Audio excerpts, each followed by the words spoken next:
convidá-los para que juntos abramos nossas Bíblias. Primeiro livro do Novo Testamento, Mateus, capítulo 6.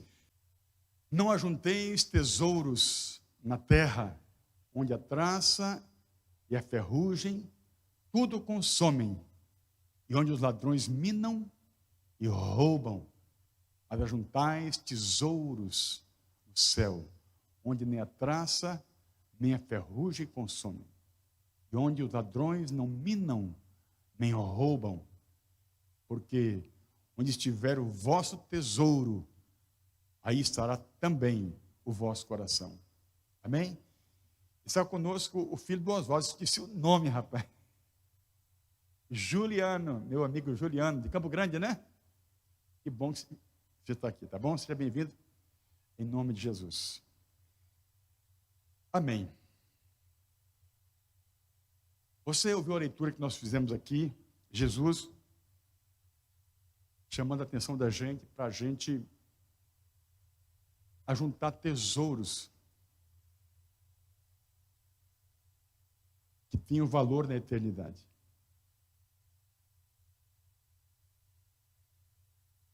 Moeda que tenha valor depois, na outra fase.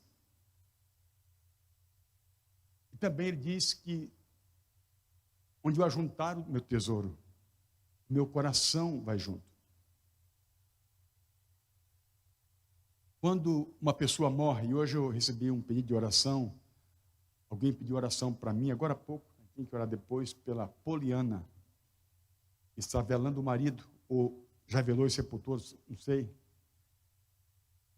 novo, trabalhando na Raizen, foi acidentado.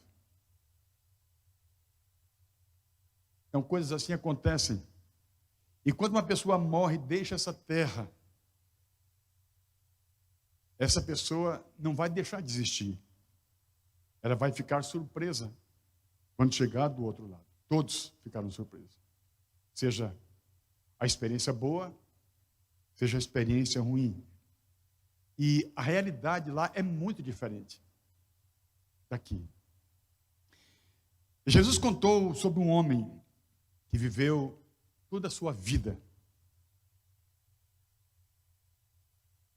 sem se importar em estar preparado, sem dar atenção aos valores eternos. E eu vou ler o texto que se encontra em Lucas 16, do 22 ao 31. E aconteceu que o mendigo morreu e foi levado pelos anjos para o seio de Abraão. E morreu também o rico e foi sepultado. E no Hades, uma tradução que diz no inferno, ergueu os olhos estando em tormentos e viu ao longe Abraão e Lázaro no seu seio.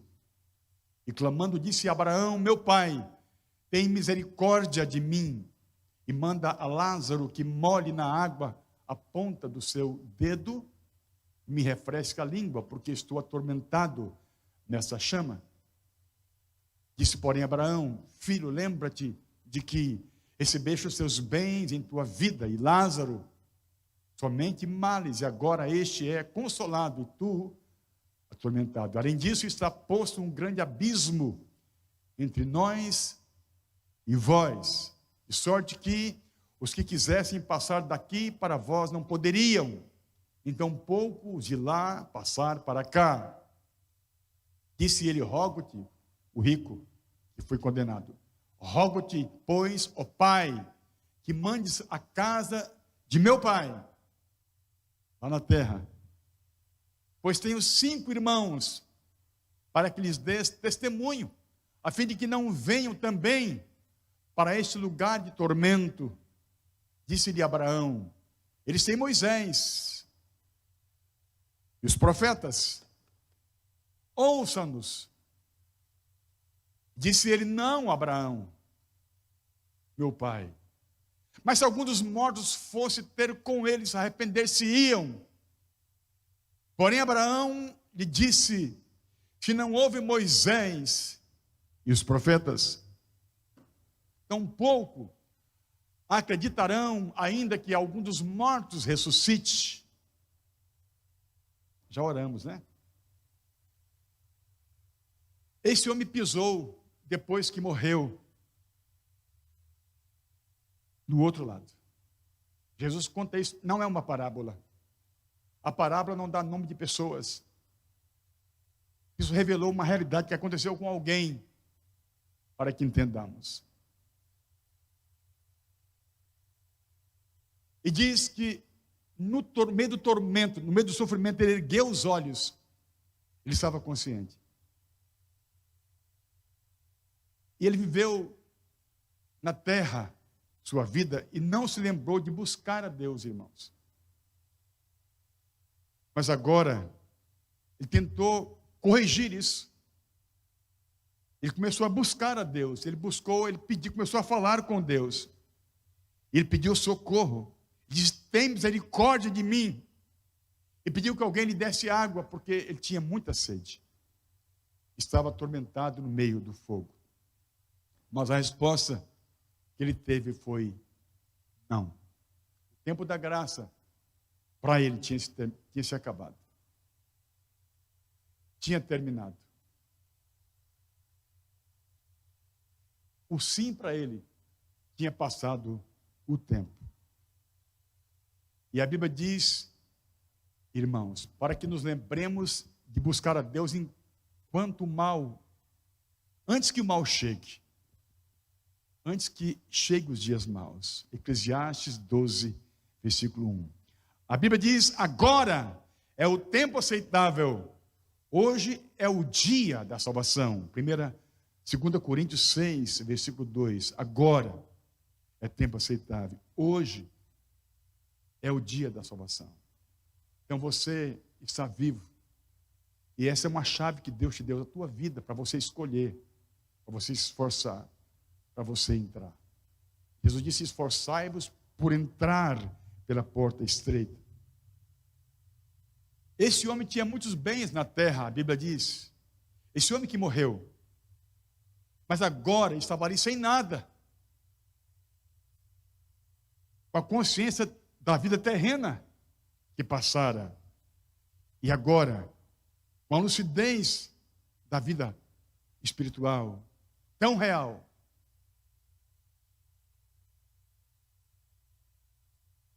Tudo que ele adquirira na terra não tinha nenhum valor do outro lado. Não tinha valor, irmãos. A Bíblia diz que não tinha valor. E eu imagino que esse homem, por ser um homem rico, empreendedor, era um homem inteligente. Era um bom negociante. Sabia se expressar. Eu imagino que sim.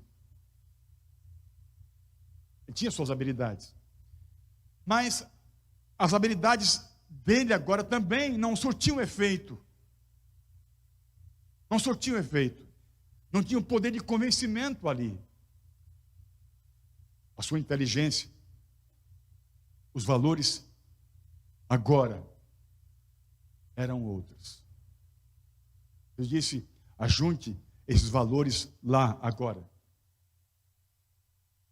Existe um formato que Deus estabeleceu para que você viva, ajuntando valores lá. Jesus é o modelo desse formato. A mansidão dele, como ele obedecia ao Pai, como ele servia a Deus.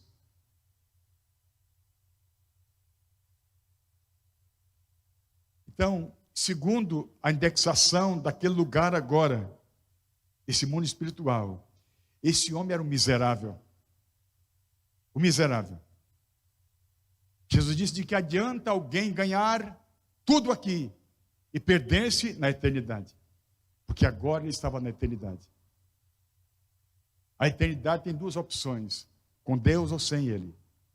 Eu estou relatando aqui uma eternidade sem Ele.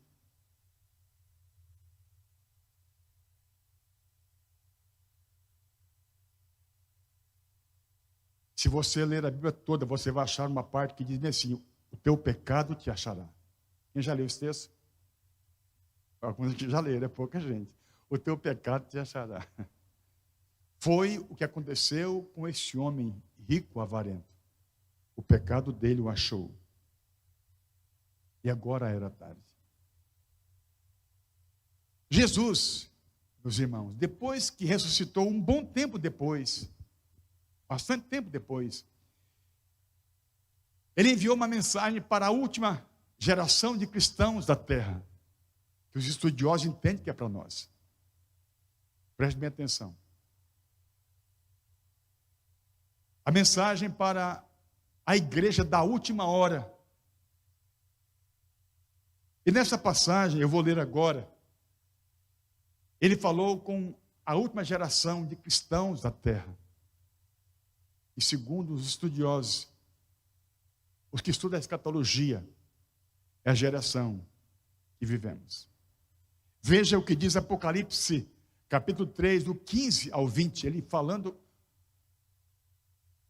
a nós possivelmente, a nossa geração. Eu sei as tuas obras, que nem és frio, nem quente. Tomara que foras frio ou quente. Assim porque és morno, não és frio e nem quente, vomitar-te-ei da minha boca. Como dizes, rico sou. O que ele dizia que ele era? Rico. Falando do rico. Rico sou, estou enriquecido.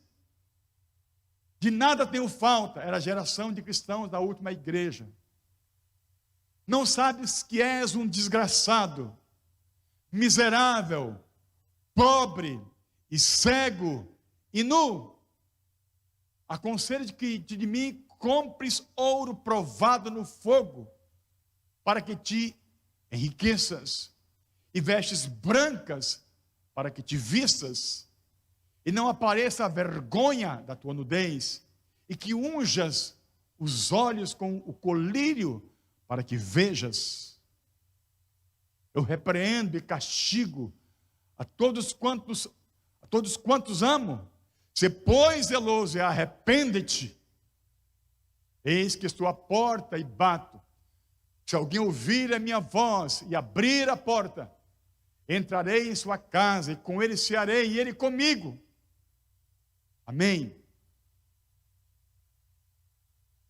Jesus estava dizendo para essa geração que estava às portas. Jesus está às portas. Irmãos, todos os estudiosos da Bíblia, sensatos, prudentes, afirmam que Jesus está às portas. A igreja que crê hoje afirma: Jesus está às portas. Aleluia. Ele disse: alguém ouvir a minha voz, abrir a porta. Ele quer se assentar à mesa. Há um propósito do Senhor se assentar à mesa com o seu povo. Antes de morrer um pouco antes de morrer, vamos dizer assim,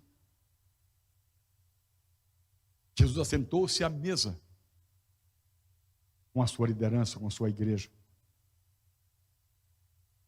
A última reunião à mesa, em vida, ele disse: eu desejei muito sentar-me à mesa com vocês, e não vou me assentar mais até aquele dia, no reino do meu Pai. Ele está às portas, dizendo que quer se assentar com o seu povo, à mesa. Aleluia. A Bíblia diz: bem-aventurados aqueles que são chamados à ceia das bodas do Cordeiro. Apocalipse 19:9. Bem-aventurado quem chegar nessa reunião, nessa cerimônia, onde será estabelecida a união com o Cordeiro, a grande mesa, a sala do banquete. Jesus comparou a última igreja, a igreja da meia-noite, da última hora, com a igreja, com as 10 virgens. Ele disse que o reino dos céus é como 10 virgens que esperavam o noivo. E deu meia-noite, elas cochilaram, e o noivo chegou, e grande parte estavam desatentas, e nem todas entraram para estar com o noivo. Fechou-se a porta. Mateus capítulo 25. A igreja da meia-noite, da última hora. A última igreja. Diz que à meia-noite o noivo chegou. É uma figura profética. Só para você entender que é a última hora de Deus. Para mim, na terra, a última hora é meia-noite. Certo? Deus falou de uma linguagem profética. A última hora que Deus ainda terá dado chance para a humanidade de vir a Cristo. Estamos ainda no prazo vigente. Ele deseja estar com o seu povo junto à mesa. E Jesus, quando falou com a igreja da última hora, veja o que ele disse, eu vou ler de novo. Agora, se vocês vão ouvir, eu li agora há pouquinho, mas eu vou ler agora alguns textos só, de Apocalipse 3, 17 a 18. Ele diz assim: você não é frio e nem quente, falando com a última igreja, és morno, e por isso eu vomitar-te-ei da minha boca. Dizes: rico sou, estou enriquecido, de nada tenho falta, mas não sabe que és um desgraçado, miserável, pobre, cego e nu. Te dou um conselho, que de mim compres ouro provado no fogo, para que te enriqueças e roupas brancas, isso fala de santidade, de retidão, para que te vistas e não apareça a vergonha da tua nudez, e que unjas teus olhos com um colírio para que veja. Queria ouvir um amém da igreja. Aleluia. Jesus valorizou muito estar à mesa. Você vai ler na Bíblia que ele se assentou muitas vezes à mesa. Ele disse na última vez que se assentou à mesa com os seus, que desejou muito aquela hora e que isso iria acontecer na eternidade, quando novamente assentar-se à mesa com os seus. E ele já está às portas. Então, um pouco antes de deixar esse mundo, ele realizou a última ceia, como eu disse. E Leonardo da Vinci chama de a Santa Ceia. E porque o quadro fala Santa Ceia, o povo fala Santa Ceia. Embora a Bíblia não fala Santa Ceia, sabia? Não fala. Mas o quadro fala, virou tradição. Eu sei que é santa, mas a Bíblia é santa, a igreja é santa, a oração é santa, o jejum é santo. Ninguém fala santo jejum, santa igreja, santa Bíblia. Mas a ceia é santa, porque o Davi falou que é a Santa Ceia. Vai ter Santa Ceia hoje. Amém, mas está certo, é a Santa Ceia. Então, na Santa Ceia, como diz Da Vinci, no seu quadro, ele sentou-se à mesa, amém? Na ceia do Senhor, como diz a Bíblia, ele assentou-se à mesa, amém? E ele estava em comunhão com os seus. Ele quer estar à mesa com você. Eu vou ler o texto agora de Lucas 22, do 14 ao 18. Um texto muito importante. Veja na tela. E chegada a hora da ceia, pôs-se à mesa e com ele os 12 apóstolos. E disse-lhes: desejei muito comer convosco essa Páscoa, antes que padeça. Porque vos digo que não a comerei mais, até que ela se cumpra no reino de Deus. E tomando o cálice, o havendo dado graças, disse: tomai, comei e reparti entre vós. Eu li errado, né? Porque vos digo que já não beberei do fruto da vide, até que venha o reino de Deus. Bem? Então Jesus fez menção. Então Satanás procura tirar a atenção da gente com respeito aos valores eternos. Jesus manda que você fique focado e agregue tesouro lá. Amém? Satanás entrou em Judas, ele estava à mesa com Jesus, na última ceia. E foi tão forte a investida do inferno que Judas chutou tudo, jogou tudo para o ar. O que ele conhecia de valor, ele jogou tudo para cima.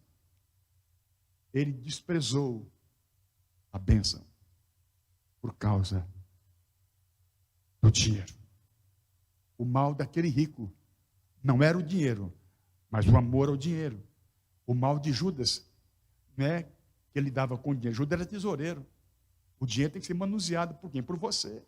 Manuseie bem o dinheiro. Mas Judas, irmãos, por amor ao dinheiro, Judas se esfriou 100%. Que era importante para Judas agora era o dinheiro. O diabo sabe usar uma boa isca para me levar para a condenação. Um deles é o dinheiro. Os estudiosos falam que tem 3 situações que barram uma pessoa fiel se descuidar: o orgulho, a riqueza, o dinheiro e a perversão sexual. Trocando em miúdo, uma figura, a barra do orgulho, a barra do ouro, a barra da saia. E derruba muita gente. Que Deus tenha misericórdia de mim e de você, e que não caiamos em nenhuma dessas barras. Meus irmãos. Judas amou o dinheiro e morreu. Balaão, está na Bíblia. Balaão, ele amou um valor da corrupção. Ele não fez conta, Deus alertou ele. E você vai ler que Balaão morreu por isso, pagou caro por isso. O diabo quer matar a gente fora do propósito. E esse homem de Lucas 16, do texto que nós lemos, que morreu e foi levado para o outro lado. Existe o outro lado. Que morreu, sobre o qual Jesus falou dele. Tinha juntado muitos tesouros. Mas agora, na eternidade, ele era miserável. Ele não tinha nem água a tomar. Ele tinha muita coisa aqui. Mas juntou tesouros lá. Isso é um ensino para mim e para você. Que Deus fale comigo. Que com brasas do altar, Ele queime dentro de mim essa verdade. E dentro de você. Irmãos, eu preciso que Deus me acorde. Você precisa que Deus te acorde.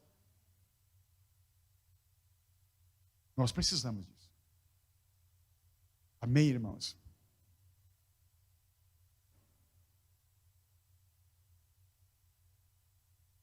Através de um sábio chamado Agur, Deus nos alerta sobre 2 riscos.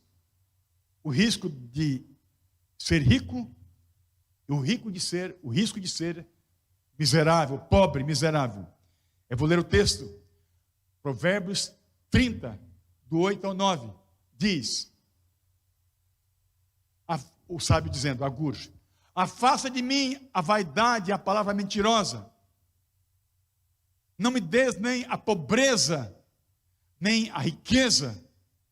Mantém-me do pão da minha porção acostumada, para que porventura de farto não te negue, e diga quem é o Senhor, ou que, empobrecendo, venha furtar, e lance mão do nome de Deus.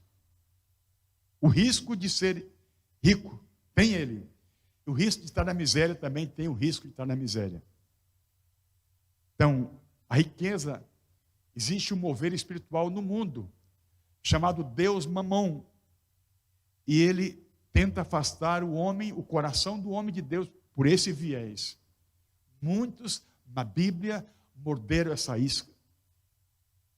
O rico que morreu sem ver aquilatado tesouros lá, foi um desses. Judas foi outro. Balaão foi outro. E assim por diante. Então, a riqueza que Deus nos dá, que é uma bênção, amém? Ela precisa ser vigiada. O sábio Agur estava alertando do risco da riqueza que nos afasta de Deus. E a pobreza. E perguntar aqui, quem gostaria de ficar na miséria? Não ter coisa para comer, roupa para vestir, casa para morar? Você acha que isso é uma bênção? Levanta a mão e diga amém. A miséria é uma miséria, meus irmãos. A pobreza é ruim. Então, dois extremos perigosos, a pobreza e a miséria. A riqueza sem Deus é miséria. Agora, o que Deus quer falar conosco é para que nós sejamos despertados, sejamos sóbrios, amém? Jesus não quer dizer, né, que o rico não possa ser salvo, mas Ele quer alinhar o nosso coração. Se você ler Mateus 19, 23 e 26, você vai ver que Jesus entende que o rico pode ser salvo, não tem problema, Deus tem essa capacidade de salvar o rico, o pobre. Agora, o cristão que se enriquece, ele tem que entender que ele tem a chance de ajuntar também tesouro lá. A Bíblia diz em 1 Timóteo 6, 17 ao 19, bem assim, escute: manda aos ricos deste mundo que não sejam altivos, nem ponham a esperança na incerteza das riquezas, mas, ele está dizendo para os ricos, pôr a confiança em Deus. Deus fala com os ricos e diz: ricos, ponha confiança em Deus. Ele não fala, não sejam ricos, ele fala, ricos, no estado em que estão, ponha confiança em Deus, que abundantemente nos dá todas as coisas, para delas gozarmos. Deus dá todas as coisas, as riquezas também Deus dá. Que façam o bem, enriqueçam em boas obras, repartam de boa mente e sejam comunicáveis. Escute, entesourem para si mesmos, o texto base, nós lemos no começo, um bom fundamento para o futuro. Depois, entesourem. Quem? O rico. Essa mensagem é para o rico, o cristão rico, para que possam alcançar a vida eterna. O rico, do texto que nós lemos no começo, ele foi levado, e a riqueza não valeu, porque ele não ajuntou. A Bíblia está dizendo que você, que Deus prosperou, você pode ter cuidado de ajuntar tesouros lá. Mas está mostrando do risco que temos de descuidarmos e não ajuntarmos. É uma faca de gume, irmãos.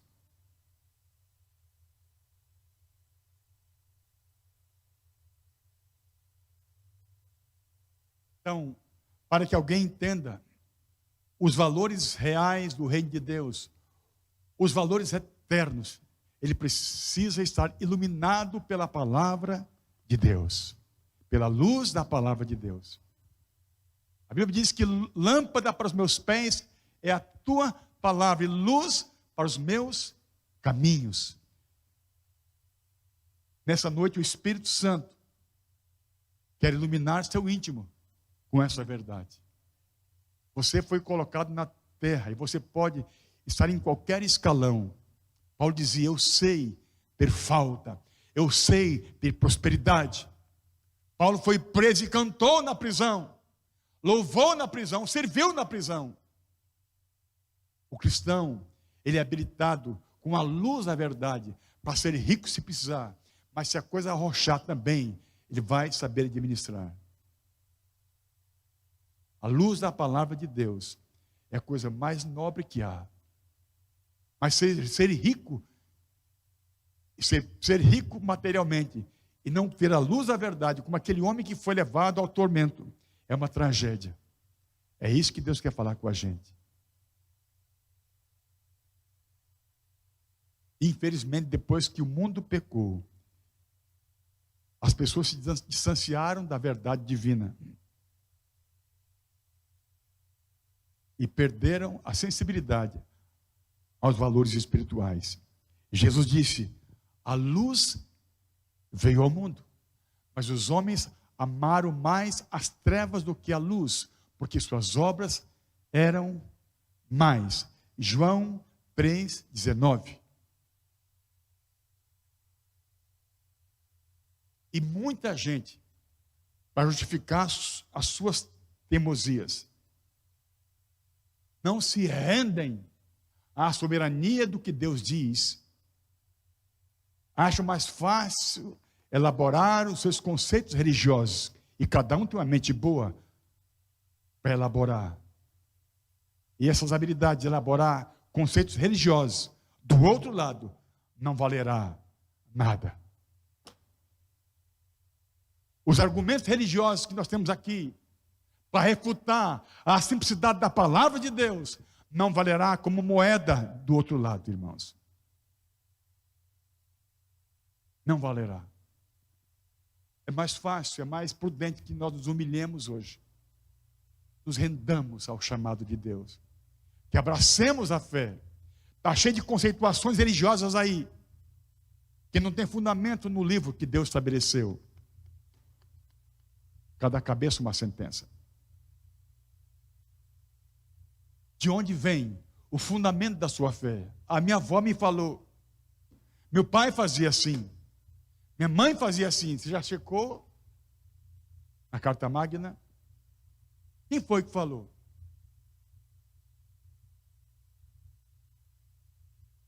Quem foi que falou? Existe um espírito de engano tentando afastar as pessoas do propósito.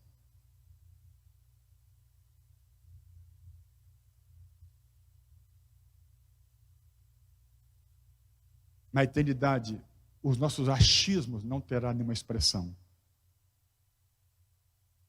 Então, infelizmente, a percepção minha no natural, a tua no natural, não nos permite perceber, meus irmãos, além do que nós vemos. Deus disse bem assim: o homem vê o que está diante dos seus olhos. Ele falava de um homem natural. 1 Samuel 16:7. O homem vê o que está na sua frente. O homem é assim. Quem? Quem são eles? O homem vê assim, irmãos. Eu, você, nós vemos assim. Mas Deus tem uma luz. Amém? Ele abre nossos olhos espirituais. Ele quer queimar o seu coração com as brasas do altar. Ele quer falar com você. Nenhum homem pode ver. Jesus contou o que aconteceu com aquele homem que não tinha uma aliança de fé. Isso ninguém pode ver. Pode inventar, mas não pode ver. Mas Jesus contou o que acontece depois da morte. Esse é um detalhe só. Tem muitas outras citações. A gente não pode se fundamentar no que a gente vê ou no que a gente pensa. Deus tem uma luz. Cristo mandou que fosse ministrada essa palavra entre as nações antes que viesse o tempo do fim. Porque Deus quer que as nações sejam iluminadas com a palavra dele. Amém, irmãos? O que Deus tem para você está aqui. A igreja é edificada sobre esses fundamentos. A igreja de Jesus na terra é edificada sobre esses fundamentos. Então a nossa percepção, ela nos ajuda na terra para manusear coisas da terra. Aquele rico era bom para ganhar dinheiro. Era um homem habilidoso. Não tem problema ser habilidoso, irmãos. A você e eu podemos ser habilidosos. Sim, é ótimo. Mas que entendamos que é um chamado de Deus para nós. Cristo veio para buscar e salvar o que se havia perdido. Lucas 19:10. Veio buscar e salvar quem tinha se perdido. E a Bíblia diz que todos se perderam. Graças a Deus. Graças a Deus. E esse mundo do qual eu disse, que Deus falou que a pessoa só consegue ver o que está diante dos olhos. Esse é um mundo em trevas espirituais. O mundo que está em trevas. O mundo vive em trevas. Eu vivi em trevas. Eu nasci acreditando em algo que me contaram. E meus pais me contaram. Meu pai lia muito. Meu pai era um expert em leitura. E tudo que aparecia. Meu pai não tinha faculdade, mas era um homem altamente culto. Leu muito mais do que eu já li. Mas meu pai não acreditava na Bíblia.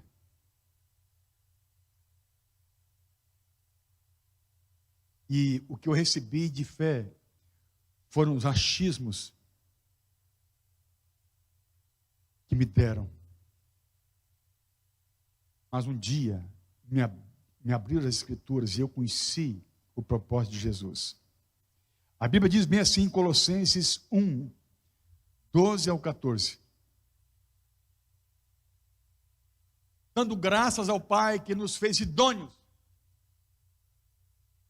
para participar da herança dos santos na luz, nos tirou da potestade, do domínio das trevas, nos transportou para o reino do Filho do seu amor, em quem temos a redenção pelo seu sangue, a saber, a remissão dos pecados. Amém. Quando alguém é exposto à luz da palavra de Deus, ele é transportado de um reino para outro. Das trevas ele vai para a luz. O homem que só vê o que está diante dos olhos, agora ele vê que existe uma vida espiritual e que isso é comprometedor. Ele vê que ele tem que se preparar em vida. Ele entende que a morte não é o fim, mas pode selar o seu destino para sempre.